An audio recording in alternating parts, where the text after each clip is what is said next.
It's not going to stop. It's not going to stop. This video starts with an image that's quite unexpected. A huge, heavy freight train fast approaching a road crossing, and people are trying to wave it down and stop it. It represents the huge forces that erupted in 16th, 17th and 18th century Europe and spread out with unstoppable force over the whole world. Now the key thing about this symbol is that the crash is still occurring. It takes a long time to stop a freight train, and many people who have not lived close to Aboriginal people find it hard to imagine that this crash is still happening in its later stages, and we'll show this through the video. Most of us love sport. It's a time when we can get away from the pressures of life, the hard daily grind of work, politics. We leave all those things behind. And there's a school of thought, people like Shane Warne or even Alan Jones and people like that. They say, well, that's fine. Like Alan Goody's, people are just booing, picking on his weak points. So that's all part and parcel of it. He should toughen up. No other Aboriginal people really complain. So the first thing to note is maybe a lot of other Aboriginal people did feel bad, but didn't feel that they could complain. So we should take that into account. Secondly, there's this other school of thought that says, well, there's a large number of people amongst those buoys who have some sort of racist agenda, and they don't have respect and are giving someone a fair go. And a fair go is right at the centre of Australian culture. So wouldn't it be a fair go to have a look at why a tough, strong footy player like Adam Goody seems so deeply hurt, very, very deeply hurt about what's happened. So this video is going to have a look and see how it might be if we tried to walk in his shoes. Just give him the respect for a minute and say, just put to one side whether he might be a wuss or not, and just accept that he's got a point of view. Let's see how that might be and how he might have got there. It's not something that people should be getting their backs up against the wall about. Is this the lesson we want to teach our children, that when we don't understand something we get angry? When we don't understand something we get angry? Now what is there in this? Surely it's all very obvious. We've got a crowd barracking against a football player saying they're Aboriginal, that they don't like it because they feel it's racist, but the crowd saying, no, we are just barracking against you. Now firstly, people in the crowd, do they really know much about Aboriginal people? Do they ever speak to one or mix with one, or have they got one as a best friend? Or is it just something that they just see now and again in the media and feel that they know about? Suppose Adam Goody said something like this to you. Why, Jilby? Nyundu ngurpan nyanyi. Nyundu cukur pamola papudukulini. Nyaku nyundu cha unawangani. So what I'm saying in an Aboriginal language is, actually, you don't understand the real story behind this. I mean, if we went on an overseas trip to Europe, say, we went to a country like Norway and we didn't speak the language, we wouldn't think we knew everything about Norway. So how come we think we know a lot about Aboriginal people? Even though I speak an Aboriginal language, I know I've got a lot to learn to really understand how Aboriginal people think. So if we don't even understand in footy the difference between a goal and a behind, if someone didn't understand that and they came to a footy game, you as a fan, proud of your AFL, would explain. So that's why Adam is trying to explain, because not only is he proud of footy, but he's proud, just like you're proud of your heritage, he's proud of his, and he wants to explain. So wouldn't it be respectful if you're new to footy, you come to AFL, a great game of AFL, and someone explains the difference between a behind and a goal? So have a listen. And I think that is the sort of respect we just for a little while, for a few minutes, we should give to Adam Goodies. Imagine the horror of being in that car. Imagine you're there with your wife and kids, or your husband and kids. And you might be lucky, one or two would survive in that car. Maybe just everyone obliterated. The shock would be so huge. And when European culture hit Aboriginal culture, that shock was huge. Now you're going to say that's all in the past. I'll come back to that in just a second.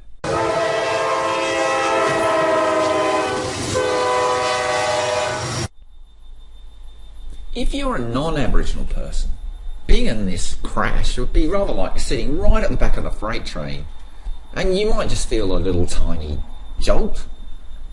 But imagine you're in the car with your family and the train smashes into you. Practically everyone's killed. That's really traumatic. Now I come to the really, really important point. Sometimes people will say, well look, working class people had a terrible time in the 19th century. That's absolutely true. I really agree with that. The convicts, I've got ancestors who are convicts. Look how many of them were killed.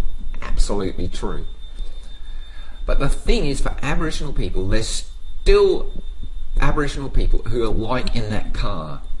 And if you live in a place like Alice Springs, some people don't have Aboriginal friends. Others do. It's just a personal choice. And if you have lifelong Aboriginal friends who live on remote communities, you can see that racism is alive and well. It's not about money. It's not about government programs. It's about how you are treated as an Aboriginal person. And just in living memory, I've spoken to people who were involved in some of the massacres in the late 1920s.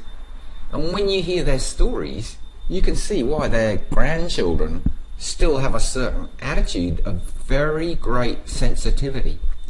If someone had been in a Granville train crash, would you go up to them and just dismiss their fears and worries? So I think we want to look at Adam like that. Even though it may be hard if you haven't met an Aboriginal person in your life to accept.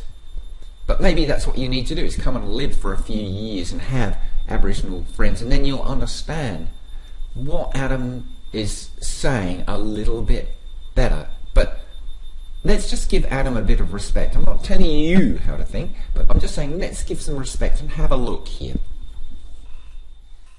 Now here's a map of how Australia looked before the first fleet came. It's very like Europe. A lot of different language groups and sort of countries.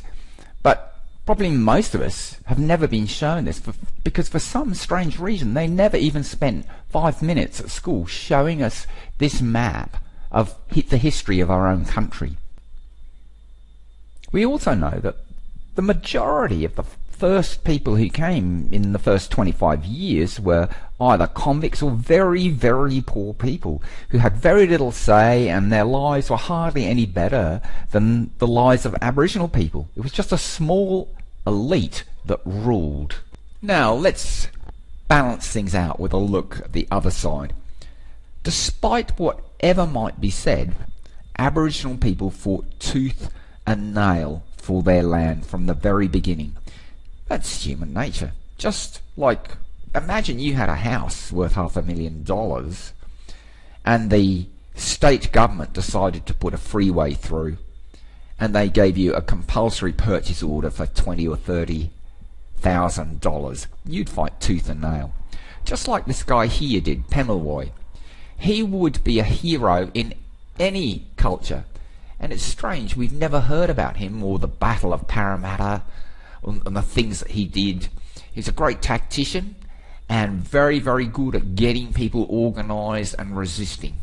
Even though that freight train was still pushing the car along the line, as it were, in the 1840s, the Tasmanian government released a well-known poster which shows that if an Aboriginal person killed a settler, they would face justice, and that if a settler killed an Aboriginal person, they would also face the same justice. But unfortunately, this all occurred after the fact, after the Black War of 1820-1830, where practically every single Aboriginal person in Tasmania was killed and just a few people left. Looking at the map, we can see those familiar names that we know so well beginning to emerge. Sydney, Melbourne, Hobart, Adelaide, Perth. But then if we look at it from another viewpoint, the languages, tribes and nations that used to exist there have just disappeared. And in many cases, like in Tasmania, the mortality rate was in the high 90%. By the 1840s, 50s in Victoria, the Aboriginal population had plummeted down to about 30% of what it had been. And when we look at this map, we can see that even bigger areas have been cleared of Aboriginal languages and nations and tribes. And it's rather like this freight train is just pushing along. Okay, this is history. But that freight train kept going and pushing and pushing and pushing and is still pushing. And we'll come on to that again a little bit later. In the mid-19th century, the two extreme attitudes towards Aboriginal people became even clearer. This painting by Robert Dowling really does show the sort of urban idea of Aboriginal people, very much more sympathetic, but also unrealistic, because that freight train was crashing into Aboriginal ways of life at the frontier. Frontier conditions were really tough. The Eureka Stockade was never really supported the aims in the cities because it never took off. And when we look at actually what happened on the frontiers, it was very, very tough and uncompromising. Now I'm going to make this point about history.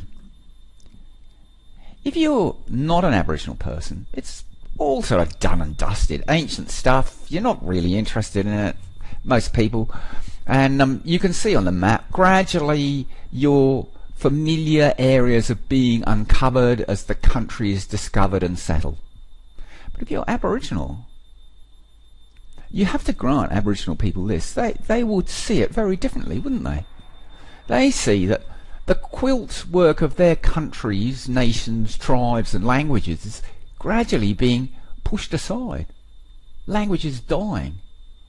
So to them, even though it might have been 100 years ago, it's still really strong emotionally in their headspace.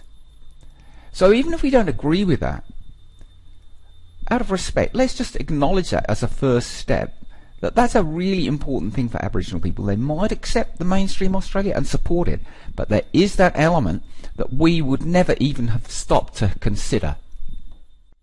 Of course, non-Aboriginal Australian people have got a lot to be proud about in their history, and I think one of those things is the good old Aussie battlers, working class people, the majority of Australians. But in the 19th century, in the cities, life was very, very tough. Yet, despite how things were, elites and big bosses characterised these people quite unfairly often, that they were working class people were seen to be not capable of responsibility, or to be wasting their money on grog, would never get educated properly, shouldn't be given the vote. And I think there's a lot of parallels to the way that those bosses thought and some of the ways that people think about Aboriginal people today. There's just something for you to think about. Just a link that I suggest. Now we're looking at the map within living memory, not history. Probably a lot of our grandparents were alive. Maybe Adam's grandparents were alive. Aboriginal world is absolutely pushed to one side and is shown here as getting very faint. And it would be, I think, very hard to sort of imagine what that might be like if we had grandparents like that. You know, it's almost as if New South Wales and Victoria, Queensland, the other states, they just didn't exist anymore, and your footy team that you loved, you know, whatever it was, you know, Collingwood or the Swans or whoever, you know, like, could be the Saints, no longer existed. And what's worse was that there were laws saying you couldn't speak English. So you could see in living memory that's a big, tough thing. Very, very mentally tough. And those grandparents are going to be talking to their kids a lot. We all know that, what happens in families. Grandparents influence their kids quite considerably. We look up to our mamas and papas. So that's why I've cut in this picture several times of Adam facing the crowds. Because when people are booing, they might not realise that it is just a boo on one level, but to Adam, his grandpa and grandma, his mother and father, and even he himself when he was young, might have had some quite tough experiences that are just way outside the experience of the crowd. And all he's asking is, you know, I'm feeling like really pained about this because this has happened to my family in living memory. So go a bit easy on me, mates. And suppose his father, or let's say his grandfather, had been like an Anzac in the picture we've got here. This particular man, his mates, his white mates and him, together they fought, and it was well known that Aboriginal people were well accepted in the forces, in the Anzacs. But you probably don't know that when they got home, they were told, because you're Aboriginal, you're not getting a pension, you're not getting any benefit that any other soldier's getting. So there's a lot of Aboriginal people alive today whose grandparents were told they fought for their country and then were told, sorry, there's nothing for you. That would leave a strong impression in any family, wouldn't it? Wouldn't it leave it in your family? And aren't you proud of your heritage, whatever that might be? Here's a map that represents the last 30 or 40 years or so. The Aboriginal languages are pushed into one corner, as it were. They are very much just barely visible. And it's like the freight train is still moving on. In Sydney or Melbourne, we can't even feel that. But the people who are experiencing it, who speak those languages, they're under the pressure of being pushed along by that freight train. Now, I'd like to make one really, really important point, and that is about guilt. I think it's very important to get away from the idea of past guilt, so that we can just look back at what actually happened as unfearfully and as objectively as we possibly can. And that's a lot harder because there's the guilt people and then there's the guilt deniers. So what I'm saying is, let's leave all that argument to one side and let's try and see what really has happened. Like, try to see the other person's point of view and try to see our own point of view and see how the two, where we can build little bridges and understanding and agreements between us and focus on those. We could always focus on the differences, but that's not going to get us to a positive place. Now, if you're in Sydney or Melbourne, how many languages do you know, Aboriginal languages, that were spoken right where you were? Isn't it interesting that most of us don't know? In a place like Alice Springs, you know, the languages are still alive and there, like being in a foreign country. So you go to speak to Aranda people in Aranda country, Pitjantjatjara people in Pitjantjatjara country, Mudjara people in a Mudjara country, Warlpiri people in Warlpiri country. I could just keep going on, I don't want to bore you. But it is quite a different experience. And that's why someone like Adam Goodes could be very sensitive to that train wreck that's still going on. It's not about guilt, it's about feeling that. And the worst thing we can do to people when they're still feeling sensitive is tell them not to be a wuss and to get over it. Too bad your grandpa died, was massacred, in living memory. Or, that your dad was told that he couldn't get a pension because he was in the army but he was black. Or your mother was told she couldn't vote. or kids at school took the piss out of you just because of the colour of your skin, I think all of us would feel very sensitive. We all know what it's like when people take the piss out of us for one of our weaknesses or perceived weaknesses. So that's all I'm saying. Just let's build those bridges a little bit. Try and talk to each other and be a bit more mates, you know, instead of aggro. I'm sure that many of you have heard about General John Cantwell, who fought with the Australian Army in Iraq and Afghanistan, and published a very, very good book called Exit Wounds. And it was about the post-traumatic stress disorder that he suffered and how that affected his family and his kids and got passed down, and, you know, just generally what a tough time he had. And many Aboriginal families, whole groups of them, not just one person in a neighbourhood, just isolated, as sad as that is and tough as that is, but whole groups of families of Aboriginal people suffer from the sort of group post-traumatic stress disorder that's been passed down through the grandparents, and the parents also have had a really tough time, and it really affects the kids, just like General Cantwell talks about in his own family. So I think we really want to understand that Adam comes from a very tough background, that most of us have no idea of just how tough it has been for his recent family. So that's probably why Adam has said, is this the lesson we want to teach our children, that when we don't understand something we get angry? And I hope this video has given you a small insight from someone that's lived close to Aboriginals about how Aboriginal people might think. But there's only one way to find out how Aboriginal people think, and that is for you to go and get friendly with an Aboriginal person. And eventually, when you get close enough, they might really tell you how they really think. And I'd also like to say that even though things have got a lot better, I have been with Aboriginal people who I've been very, very close to when they've had the most horrible racism thrown at them. Now, even though it wasn't thrown at me, I still felt incredibly uncomfortable. Really nice people, and then they go somewhere and someone's just horrible to them just because of what they look like. And the last thing I'm going to do to them is to tell them not to be so sensitive and to get over it. I feel really bad when I see that. I don't hate the person that does it, I just feel sorry that that person did it, when the person I'm with is often such an amazingly nice person.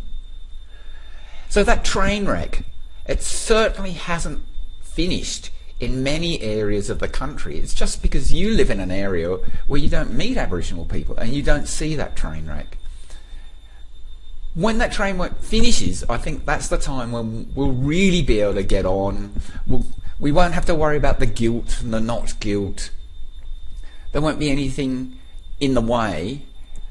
And sometimes we can be unfeeling to people without even knowing it. And I think that's what people mean when they say racism without being aware of it. That you're just horrible to somebody, but you didn't realise that what you said really, really hurt them and they were sensitive about something. Just because they're big and tough and play football doesn't mean that emotionally they haven't got soft spots. And the great thing about this country is we do give people a fair go. So give Adam, even if you don't believe it's racism, give Adam the benefit of the doubt that he could be feeling like that, something that you might not have experienced. So I really hope that you don't mind me saying this. I'm not Aboriginal, but I have lived close to Aboriginal people, and at least I can point you in the right direction, and maybe if you're lucky you can get friendly with an Aboriginal person who will tell you directly, and you should listen to them. We get angry with